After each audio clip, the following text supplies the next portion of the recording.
Ya, Assalamualaikum warahmatullahi wabarakatuh. Salam sejahtera untuk kita semua. Mudah-mudahan kita selalu dalam lindungan Tuhan Yang Maha Esa. Ya, baik pada video kali ini kita akan membahas mengenai paket keempat dari TPS kuantitatif ya. Tanpa berpanjang lebar, kita langsung bahas soal nomor satu. Ya, di soal nomor satu ini kita punya dari sebuah percobaan peluang, peluang kejadian A akan terjadi adalah setengah dan peluang kejadian B akan terjadi adalah sepertiga.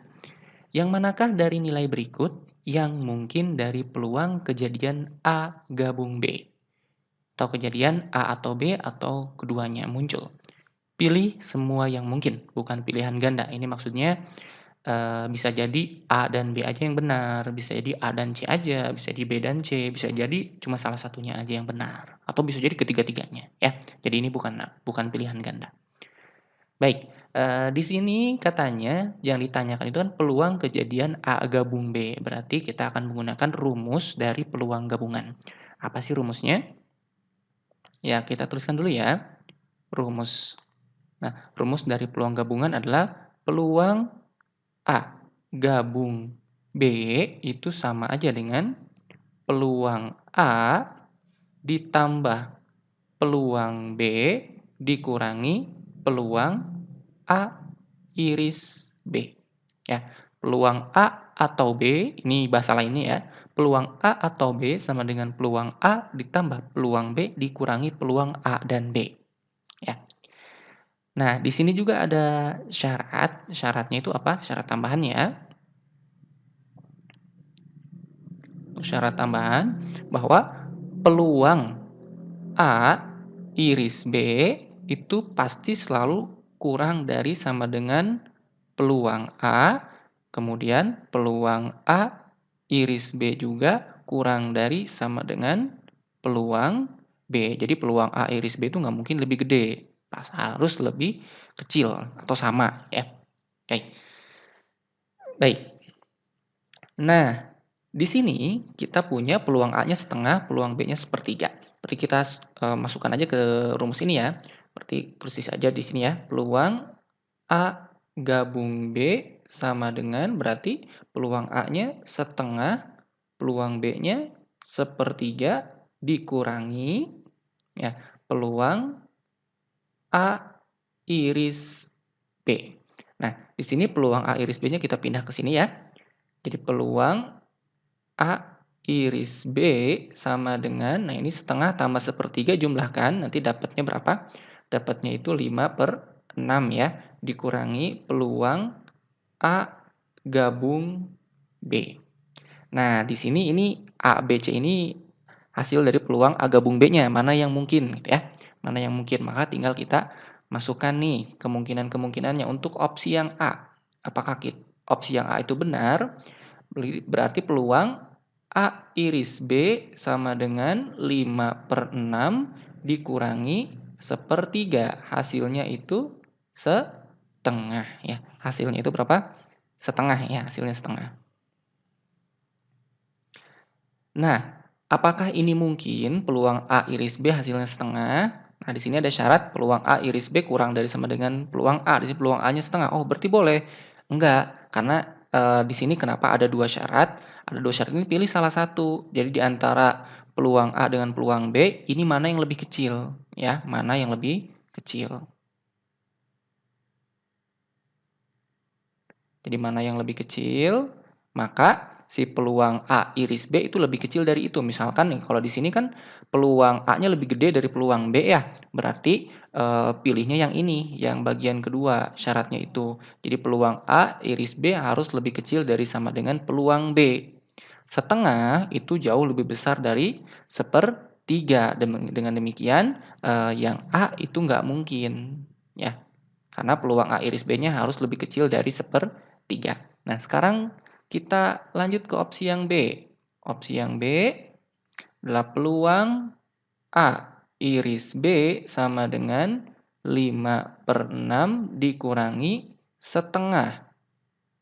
Ini dapatnya berapa? Sepertiga. Nah, berarti masuk ya ke syarat ini ya.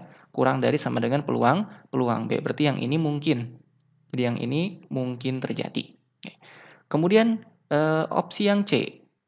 Opsi yang C itulah 3/4. Jadi peluang A iris B sama dengan 5/6 dikurangi 3/4. Ini kita samakan dulu penyebutnya ya. Jadi 12, 10 dikurangi 9 ya. Jadi dapatnya berapa? 1/3. Karena dapatnya 1/3 berarti peluang ini pun mungkin. 1/3, 1/12 ya, maaf. 1/12, peluang ini mungkin karena lebih kecil dari 1/3. Dengan demikian yang mungkin itu hanya B dan C aja. Oke, jelas ya sampai sini ya? Ya, untuk soal nomor 2, kita punya dua sistem pertidaksamaan ya. Y kurang dari min X tambah A, dan Y lebih dari X tambah B. Katanya, in the XY plane, if 0,0 is a solution to the system of inequalities above, which is the following relation between A and B must be true. Ya, maksudnya katanya di dalam XY bidang XY, maksudnya koordinat kartesius ya. Koordinat kartesius jika 0,0 merupakan solusi dari sistem pertidaksamaan di atas, maksudnya yang ini ya. Manakah di antara relasi berikut, ada relasi ini ya ABCDE, antara A dan B yang benar. Jadi relasi antara A dan B yang benar berikut ya. Kita karena 0,0 ini solusi dari sistem pertidaksamaan ini, maka kita substitusi aja ya ke sistem pertidaksamaannya. Oke, kita substitusikan. Jadi yang pertama, kita punya Y kurang dari min X ditambah A. Nah, kita ganti X-Y-nya dengan 0 ya. Ini kan X-nya ya. Ini X-nya dan yang ini Y-nya. Ya, kita ganti X-nya dengan 0, Y-nya dengan 0. Berarti 0 kurang dari min 0 ditambah A. Min 0 ya 0 ya. Berarti dapatnya 0 kurang dari A. Nah, dari sini kita simpulkan 0 itu katanya kurang dari A. Berarti itu artinya A-nya lebih dari 0 gitu ya. Berarti ini bilangan apa? Positif. Ya, jadi A-nya itu bilangan positif. Entah itu bentuknya pecahan, desimal, koma-komaan gitu ya. Atau bentuknya bilangan bulat ya. Oke, yang kedua. Pertidaksamaan yang kedua, katanya kita punya Y lebih dari X ditambah B. Nah, substitusi juga ganti X-nya dengan 0, Y-nya dengan 0. Berarti 0 lebih dari 0 ditambah B. Atau 0 lebih dari B. Iya, nah ini artinya apa? Artinya sama aja dengan B-nya kurang dari 0 ya. B-nya itu kurang dari 0. Itu artinya B-nya apa? Bilangan negatif. Ya, bilangan negatif. Oke, A-nya positif, B-nya bilangan negatif. Dengan demikian, yang tepat yang mana? Yang selalu benar, A lebih dari B. Jelas bilangan bulat positif itu selalu lebih besar dari bilangan bulat bilangan negatif ya. Positif lebih besar dari negatif. Jadi yang A benar. Yang B jelas salah karena B-nya negatif. Yang ini harga mutlak A lebih besar dari harga mutlak B. Ya bisa jadi benar, bisa jadi juga salah, bergantung nilai A-nya. Kalau misalkan kita pilih A-nya 2, terus B-nya min 3, mana? 2 lebih besar dari 3 gitu. Salah juga ya. Jadi bergantung nilainya. A sama dengan negatif B ya belum tentu juga. A dan B di sini kan sembarang bilangan. Bisa jadi sama, bisa jadi juga berbeda. Berarti ini juga nggak mungkin, ini juga nggak mungkin. Dengan demikian jawaban yang tepat adalah yang A. Oke, jelas sampai sini ya. Nah, sekarang kita bahas soal nomor 3. Di sini kita punya look at the picture. Nah, if the system of inequalities Y lebih besar dari sama dengan 2x plus 1 and Y lebih dari setengah x kurang 1 is graphed in the XY plane above, which is quadrant contains no solution to the system. Ya, ini maksudnya gimana? Kita punya sistem pertidaksamaan ya. Y lebih besar dari sama dengan 2x plus 1 dan Y lebih dari setengah x dikurang 1. Katanya yang digambarkan pada grafik ini ya, koordinat kartesius ini. Nah, manakah Katanya, kuadran yang tidak memuat, yang berisikan bukan solusi dari sistem atau yang tidak memuat solusi dari sistem, ya. Di sini contains no solution, jadi berisikan bukan solusi dari sistem pertidaksamaan ini. Berarti gimana caranya ini, materi itu ya, materi sistem pertidaksamaan, linear atau program linear mungkin lebih tepatnya ya, program linear ya. Nah, caranya gimana? Kita gambarkan dulu grafiknya mau nggak mau ya. Di sini kan kita punya Y besar dari sama dengan 2x+1. Kita ambil persamaannya aja deh. Jadi Y sama dengan 2x ditambah 1. Nah, dari sini kita nyari titik potong ya. Kita nyari titik potong, oke, titik potong sumbu X ya, titik potong sumbu X. Titik potong sumbu X itu diperoleh saat apa? Saat Y-nya 0. Berarti 0 sama dengan 2X ditambah 1. Didapat X-nya berapa? Minus setengah. Berarti titiknya berapa? Titiknya itu berarti min setengah koma 0. Kemudian kita juga tentukan titik potong atau tipot ya, singkat titik potong sumbu Y. Ya, titik potong sumbu Y diperoleh saat X-nya 0. Berarti Y sama dengan 2 kalikan 0 dapat 0 ditambah 1. Berarti Y-nya sama dengan 1. Dengan demikian titiknya itu adalah 0,1 ya. Oke, itu yang pertama. Ini pertidaksamaan yang pertama ya. Nah, kemudian pertidaksamaan yang kedua. Sama dengan cara yang sama, kita pun nyari titik potongnya ya. Nah, pertidaksamaan yang kedua itu Y kita anggap sama dengan dulu, sama dengan setengah X dikurang 1. Cari dulu tipotnya, tipot sumbu X. Berarti diperoleh saat Y-nya 0. 0 sama dengan setengah X dikurang 1. Berarti dapat nanti X-nya itu sama dengan 2 ya. Nanti titik potongnya berapa? 2,0. Kemudian yang satu lagi titik potong atau tipot sumbu Y diperoleh saat Y-nya 0, X-nya 0 ya, berarti Y sama dengan setengah kalikan 0, 0, 0 dikurang 1 dapat Y-nya min 1. Dengan demikian, nah di sini titiknya itu berapa? 0, min 1 gitu ya. Kalau sudah dapat titik-titiknya ya tinggal kita gambarkan kira-kira di sini garisnya kayak gimana. Ini kita punya min setengah koma 0, mungkin di sini ya, min setengah koma 0 itu kira-kira di sinilah. Kemudian 0,1 kira-kira di sinilah. Ya, 0,1 kira-kira di sini. Kemudian kita tarik garis. Nah, kira-kira gini ya. Gitu. Ini garis dari Y sama dengan 2X plus 1. Nah, di sini karena bentuknya sistem pertidaksamaan, kita masukkan titik uji. Titik ujinya adalah yang 0,0 aja ya. Ganti Y-nya dengan 0, ganti X-nya dengan 0. 0 lebih besar dari sama dengan 1. Pernyataannya benar atau salah? Pernyataannya salah ya? Nah, mungkin kan ini hasilnya 0 lebih besar dari sama dengan 1. Enggak, justru 0 itu kurang dari 1 ya. Berarti 0,0 kan ada di sini ya. Maka daerah ini adalah daerah yang salah. Daerah yang salah itu kita arsir. Ya, daerah yang salah ini kita arsir ya. Oke, berikutnya kita gambarkan juga yang garis berikutnya, yaitu apa? Yang Y sama dengan setengah X dikurang 1. Ini titiknya berapa? 2,0 sama 0, min 1. 2,0 misalkan di sini aja lah ya, 2,0 di sini, 0, min 1 di sini. Ya, jadi garisnya seperti ini mungkin ya. Nah, gitu. Garisnya seperti ini.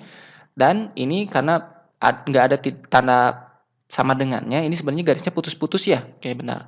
Kalau gitu kita perbaiki dulu, garisnya putus-putus. Ya, ini garisnya putus-putus, ini ya. Nah, gitu. Garisnya putus-putus karena tidak ada tanda sama dengannya. Nah, kemudian masukkan titik 0,0 juga. Ini masukkan 0, ini 0, berarti 0 lebih dari min 1. Nah, ini 0 lebih dari min 1. Pernyataannya benar atau salah? Benar. Nah, karena pernyataannya benar, berarti daerah yang di sini, yang di atas yang putus-putus yang ini ya, di atas yang ini daerahnya harus bersih. Ya, daerahnya harus bersih. Dengan demikian, daerah yang kotornya atau yang salahnya itu yang ke bawah ini. Ini daerah yang salah nih. Ya, daerah yang salah. Oke. Nah, dari sini katanya kuadran mana yang tidak memuat solusi? Kuadran 2 memuat solusi enggak? Ada nih kuadran 2 bersih, ada solusinya. Kuadran 1 ada yang memuat solusi enggak? Ada juga ini nih, bagian ini nih dia bersih ya, memuat solusi. Kuadran 4, nah kuadran 4 nih kearsir semua nih, ya.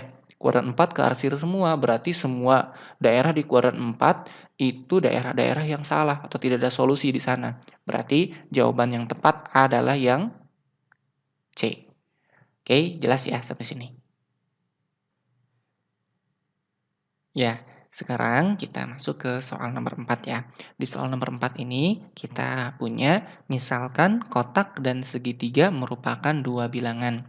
Bila kotak bintang segitiga didefinisikan sebagai kotak dikali kotak dan segitiga dikali segitiga dikurangi 2 kali kotak kali segitiga, maka nilai bilangan positif segitiga agar 8 bintang segitiga sama dengan 169 adalah. Ya, 8 di sini itu, pengganti dari kotak ya. Jadi kotak di sini udah diganti dengan angka 8, jadi angka 8 ini kotak sebenarnya ya. Oke, kita akan gunakan definisi untuk menjabarkan bentuk 8 bintang segitiga ya.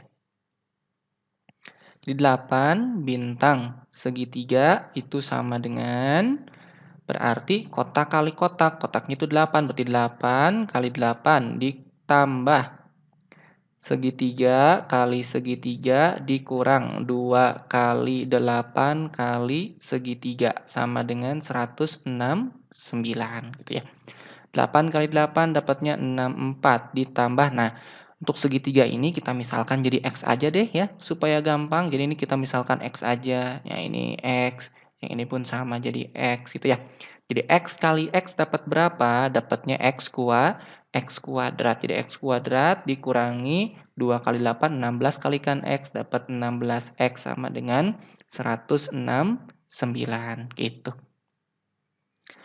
Nah, kalau sudah, ini kita ubah dulu ke bentuk faktor juga boleh ya. Jadi ini X kuadrat min 16X ditambah 64 sama dengan 169. Nah, ini kan bentuk faktornya gimana sih? Bentuk faktornya itu kan sama aja gini ya. X dikurang 8, X dikurang 8 sama dengan 169. Ini difaktorkan kayak gini ya.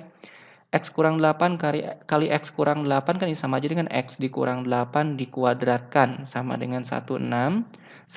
Berarti X dikurang 8 sama dengan akar dari 169.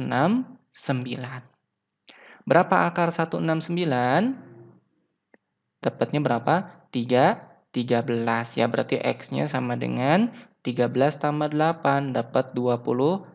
Ini dia jawabannya, jadi yang C ya. Berarti segitiga tersebut adalah 21. Nah, di sini sebenarnya dari akar 169 harusnya ada plus minus ya. Jadi nanti jawabannya itu bisa jadi plus minus 13, bisa minus, bisa plus. Tapi kenapa dipilihnya di sini yang plus? Karena di sininya disebutnya nilai bilangan positif untuk yang segitiga. Jadi yang segitiganya itu harus bilangan positif. Kalau kita pilihnya yang negatif, nanti hasilnya negatif. Maka tadi langsung aja ambil yang positif, dapatnya 21. Oke, jelas ya? Kita lanjut ke nomor berikutnya. Di nomor 5, kita punya perhatikan gambar. Jika AB sama dengan BC sama dengan CD, maka perbandingan luas daerah yang diarsir terhadap daerah yang tidak diarsir adalah. Ya, berarti kita mesti nyari dulu nih ya, luasnya masing-masing. Yang diarsir berapa, yang tidak diarsir juga berapa. Di sini katanya AB sama dengan BC sama dengan CD. Ini nggak diketahui nih panjangnya berapa ya. Berarti kita langsung aja pilih aja bilangannya yang gampang. AB-nya kita pilih misalkan angka 2 aja. Ya, AB-nya panjangnya 2, BC juga panjangnya 2, CD juga panjangnya 2. Ya, supaya gampang lah. Maka luas AB berapa sih? Nah, ini luas AB berapa sih? Oke, luas AB itu sama dengan ini kan bentuknya apa ya? Lingkaran ya. Rumus luas lingkaran apa sih? V R kuadrat sama dengan tuh ya. Nah, di sini diameter, AB itu kan diameter, diameternya 2, jari-jarinya berarti kan setengahnya ya, berarti 1. Berarti ini sama aja dengan V kali 1 kuadrat. Hasilnya adalah V, gitu. Nah, berikutnya sekarang yang AC ya, kita nyari yang AC dulu aja. Luas yang AC, lingkaran AC sama dengan VR kuadrat juga, cuma R-nya beda. Di sini kan AC itu diameter, diameternya 4, berarti jari-jarinya berapa? 2. Berarti ini V dikali 2 kuadrat, dapatnya 4V, gitu ya. Berikutnya kita nyari yang AD nih, yang lingkaran gede. Berarti panjang AD, luas AD sama dengan V R kuadrat, tapi R-nya beda juga ya. R-nya itu berarti ini AD-nya diameter, diameternya 6, jari-jarinya berarti 3 ya. Berarti V dikali 3 kuadrat dapatnya 9V, gitu. Oke, nah sekarang kita nyari luas yang diarsir. Luas yang diarsir. Luas yang diarsir berapa, kemudian luas yang tidak diarsir. Tidak diarsir, gitu ya. Luas yang tidak diarsir berarti sama aja dengan luas AC dikurangi luas AB ya. Berarti sama aja dengan AC dikurangi AB. Hasilnya berapa nih? AC-nya 4V. AB-nya dapatnya V, berarti dapatnya 3V. Tuh, luas yang tidak diarsirnya 3V. Kemudian luas yang diarsir. Nah, luas yang diarsir berarti sama aja dengan apa namanya itu luas yang AD ya, luas AD nanti dikurangi luas AC gitu ya, ditambah luas AB ya. Hasilnya berapa ini? AD-nya di sini 9V dikurangi 4V dapat berapa? Dapat 5V ditambah V dapatnya 6V. Nah, ini luas yang diarsirnya 6V ya totalnya. Dengan demikian perbandingan katanya luas daerah yang diarsir terhadap daerah yang tidak diarsir, bandingkan. Ya tinggal dibandingkan nih. Berapa perbandingannya? Berarti 6V dibanding dengan 3V. Masing-masing bagi 3V deh. 6V bagi 3V dapat 2:1. Ini dia. Di jawabannya adalah yang B. Oke, jelas ya? Ya, sekarang kita bahas soal nomor 6 ya. Untuk soal nomor 6 ini, katanya rata-rata dari himpunan 10 angka adalah 10.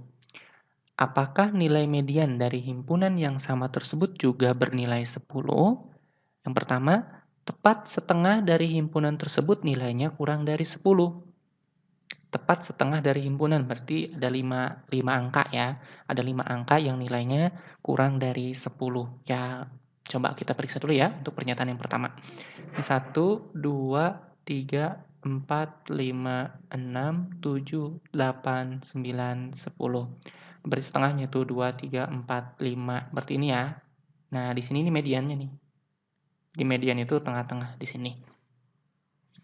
Nah, untuk mediannya sendiri, kalau nyari dengan menggunakan informasi ini ya, katanya setengah dari himpunan tersebut nilainya kurang dari 10, berarti yang ini. Nah, yang sebelah kiri ini, sebelah kiri median, dia nilainya kurang dari 10. Anggaplah yang di sini misalkan nilainya 9. Kan kurang dari 10 ya. Nah, untuk yang kesananya itu nggak diketahui di sana. Informasinya nggak ngasih tahu. Karena bisa jadi yang ini misalkan 10. Mediannya berapa? Berarti mediannya berapa? 9 tambah 10 dibagi 2. Nah, 19 bagi 2 dapat berapa? Dapatnya 9,5, bukan 10 malah mediannya. Jadi bergantung nilai yang sebelah kanannya datanya. Ya. Kalau misalkan dipilihnya 12 boleh aja kan ya? Karena nggak ada keterangan. Berarti kan mediannya dapatnya apa? 9 tambah 12 dibagi 2. Dapatnya berapa? Dapatnya 21 bagi 2 sekitar 10,5. Lebih dari 10 malah mediannya di sini. Oke, berarti pernyataan yang satu tidak cukup untuk menjawab ya. Oke. Berikutnya yang kedua, pernyataan yang kedua. Pernyataan yang kedua katanya modus dari himpunan tersebut adalah 10. Pernyataan kedua. Buat lagi itu 2, 3, 4, 5, 6, 7, 8, 9, 10. Modus dari himpunan tersebut adalah 10. Apakah bisa menentukan bahwa mediannya juga 10? Enggak juga ya. Karena kan, modus itu berarti ini tengah-tengah, itu 2, 3, 4, 5. Nah, modus itu kan bukan berarti ada di tengah-tengah juga, ya. Modus itu kan bisa aja adanya di sini, misalkan ini 10-nya ada 2 kali, misalkan sisanya cuma ini 15 misalkan. Yang ini, 9 misalkan ya, ini 9, ini misalkan 3, 2, 1, 1, 1 kan bisa aja kayak gitu, ya, bisa aja kayak gitu. Ini kan, oh misalkan ini bukan 9 ini 8 kan. Misalkan yang ini jangan itu dah, ini misalkan 5, 4, 3, 2, 1. Nah, yang di sini kan modusnya 10, tapi apakah ini mediannya? Bukan, justru mediannya ada di sini. Ya, mediannya itu justru yang 5 tambah 8 dibagi 2, ya, mediannya itu. Jadi, modus pun, dengan menggunakan pernyataan yang kedua pun nggak bisa kita nyari median. Gimana kalau digabung? Gimana kalau digabung? Misalkan yang setengahnya itu dia kurang dari 10, misalkan yang ini ya, yang ini setengah-tengahnya kurang dari 10, 2, 3, 4, 5. Ini tuh 2, 3, 4, 5. Ini jelas dia misalkan kurang dari 10. Ya pilih aja misalnya kalau kurang dari 10 berapa? 9, 8, 7, misalkan 3, 1. Ya. Kemudian yang di sini boleh nggak yang lain? Misalkan modusnya tadi 10 modusnya. Ya udah misalkan pilihnya 10, 10, 10, misalkan 12, 13. Ini coba periksa, ini mediannya 10 bukan? Enggak juga ya, mediannya bukan 10. Berarti ini mediannya malah malah dapatnya berapa? 9 tambah 10 per 2. Jadi dapatnya 9,5. Dengan demikian pernyataan 1 tidak cukup, pernyataan 2 juga tidak cukup. Berarti jawabannya adalah yang E. Oke, jelas ya? Ya, soal nomor 7, sebuah kaleng biskuit assorted campuran berisi kue-kue berbagai rasa. Ketika sebuah kue diambil secara acak dari kaleng tersebut, berapa peluang terambil kue rasa coklat? Yang pertama ada rasa kacang almond sebanyak 2 kali lipat jumlah kue rasa coklat. Yang kedua, sepertiga dari kue di dalam kaleng adalah rasa kacang almond. Untuk soal nomor 7 ini katanya kan di sini, sebuah kaleng biskuit campuran berisi kue-kue berbagai rasa, tapi yang disajikan cuma kacang almond dan coklat ya. Ini pun udah aneh nih ya, soalnya udah aneh. Jadi di sini NS-nya atau ruang sampelnya kita nggak tahu ya. Ruang sampelnya itu, eee, nggak tahu ya, nggak tahu berapa. Kemudian di dalamnya itu juga ada rasa apa aja kita nggak tahu ya. Di sini yang disajikan cuma yang, almond sama coklat aja. Kan bisa jadi ada yang lainnya juga gitu kan ya, kita nggak tahu. Kemudian di sini ini untuk yang pertama ya, untuk yang pertama itu nggak bisa ngejawab sama sekali, karena ada rasa kacang almond sebanyak 2 kali lipat jumlah kue rasa coklat. Iya, tapi kan banyaknya kue kita juga nggak tahu. Banyaknya kue juga nggak tahu, terus, kue-kuenya ada apa aja juga nggak tahu ya, berarti ini pun, nggak bisa menjawab. Yang kedua, sepertiga dari kue di dalam kaleng adalah rasa kacang almond. Iya, sepertiganya rasa kacang almond, tapi rasa coklatnya ketahui nggak, eee, seperberapanya? Terus ada rasa lain nggak selain ada rasa kue tadi yang almond ini, selain coklat ada lagi nggak yang lain? Karena kan di sininya ditulisnya berbagai rasa, ya, campuran kue-kue berbagai rasa. Kalau kayak gini mah cuma rasa coklat sama almond doang, bukan berbagai rasa ya. Oke, dengan demikian pernyataan 1 dan pernyataan 2 juga tidak cukup ya. Jadi jawabannya yang E. Ya, kita masuk ke soal nomor 8. Dari kubus ABCDEFGH diketahui. Pertama CE tegak lurus A, yang kedua bidang AFH tegak lurus bidang CFH, yang ketiga FC dan BG berpotongan, dan yang keempat bidang AFH dan EBG berpotongan. Pernyataan yang benar adalah, ya, kita gambarkan dulu ya kubusnya. Kita gambarkan dulu kubusnya. Iya, anggap bagus ya kubusnya ya. seperti ini.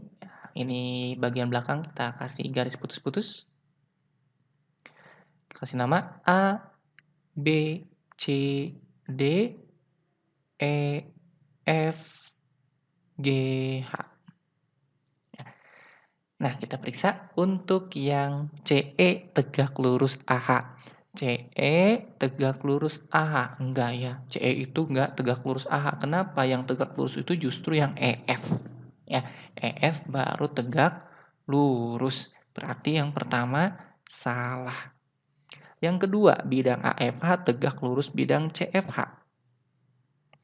Berarti ya kalau yang pertama salah nanti kita tahu ya yang A salah, yang B salah, yang C salah gitu ya.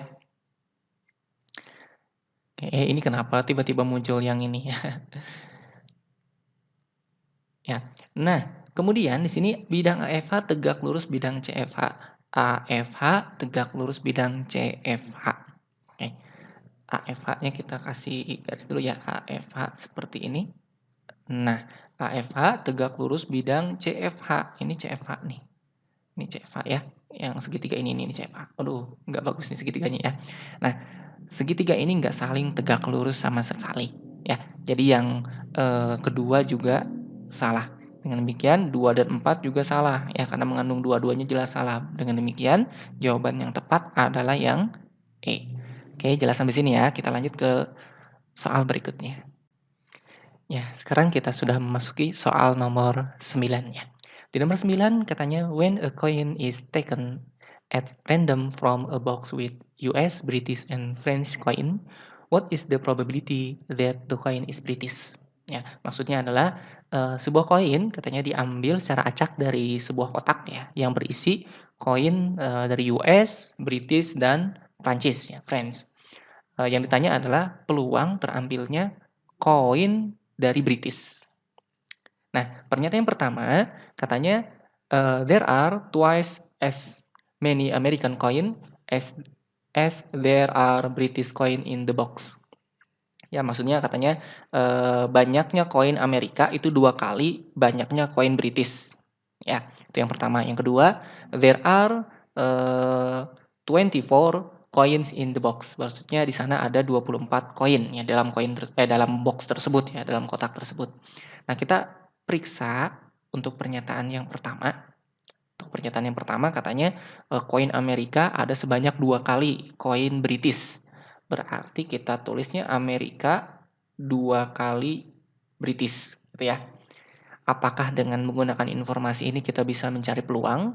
Jawabannya nggak bisa, ya, nggak bisa sama sekali. Kenapa? Karena kita membutuhkan NS. NS itu apa sih? Ruang sampel. Ya, ruang sampelnya apa? Banyaknya seluruh koin. Jadi seluruh koinnya itu ada berapa banyak totalnya. Ya, di sini nggak diketahui. Dengan demikian pernyataan pertama itu nggak cukup. Oke. Nah, pernyataan yang kedua. Pernyataan yang kedua, there are 24 coins in the box. Katanya ada 24 koin dalam kotak tersebut. Berarti ketahuan nih NS-nya ada sebanyak 24. Tapi diketahui nggak? Karena yang ditanya di sini kan banyak koin British ya. Diketahui nggak dari yang kedua ini, banyaknya koin British itu ada berapa banyak? Nggak juga, berarti pernyataan 2 sendiri nggak cukup. Gimana kalau kita gabung?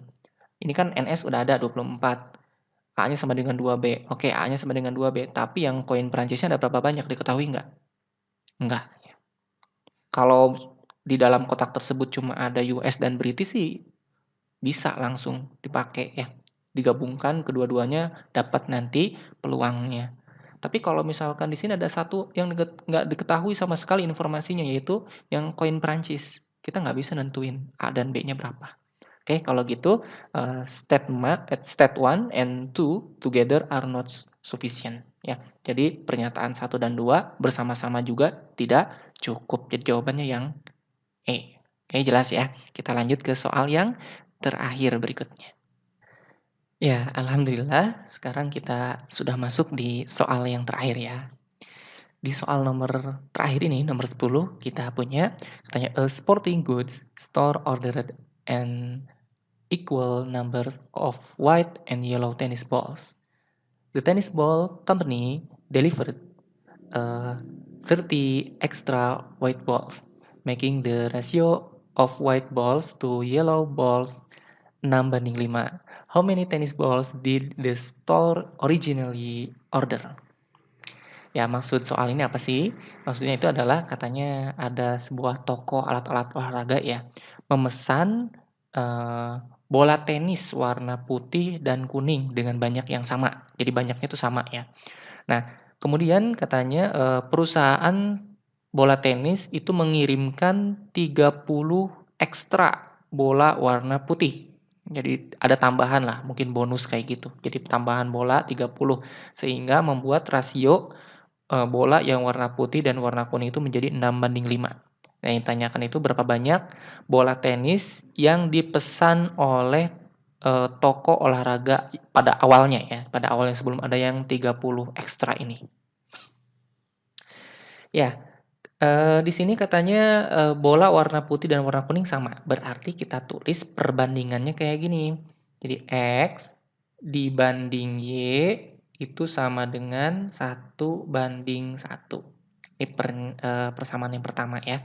Nah, persamaan yang kedua itu katanya, yang warna putihnya ada tambahan 30, berarti X ditambah 30 dibanding yang yellow-nya enggak ya, berarti Y sama dengan, menjadi 6:5. Nah, seperti ini. Nah, sekarang kita tinggal nyari, yang dicari itu apa nih? Oh, berapa banyak bola yang dipesan ya, yang awal mula berarti X tambah Y itu yang ditanya. Baik, berarti kita nyari X dan Y-nya. Nah, di sini berarti X ini kali silang ya, kali silang gini dapat X sama dengan Y. Nah, substitusi ke sini ganti X-nya dengan Y, boleh ya. Jadi Y tambah 30 per Y sama dengan 6/5. Ini kali silang nih, kali silang ya. 5 kalikan Y dapat 5Y ditambah 5 kalikan 30 dapat 150. Y kalikan 6 dapat 6Y. Dapat 150 sama dengan 6Y kurangi 5Y dapat Y. Ya, Y-nya 150. Nah, kalau Y-nya udah dapat 150, maka X-nya sama dengan Y, katanya sama dengan 150 juga. Jadi, X ditambah Y sama dengan berapa nih? 150 tambah 150 dapatnya berapa? 300. Jadi ada 300 bola yang dipesan oleh toko alat-alat olahraga tersebut. Nah, mudah-mudahan dapat dipahami ya untuk penjelasan soal nomor 10 ini. Nah, baik, kita cukupkan video kali ini sampai di sini. Mudah-mudahan, bermanfaat, untuk, kalian ya, untuk belajar menghadapi UTBK yang ya waktunya sebentar lagi ya, sebentar lagi. Mudah-mudahan sukses selalu kalian mendapatkan keinginan kalian, masuk ke perguruan tinggi negeri yang kalian inginkan gitu ya. Ya, kita tutup sampai di sini dulu, sampai bertemu di pertemuan berikutnya. Assalamualaikum warahmatullahi wabarakatuh.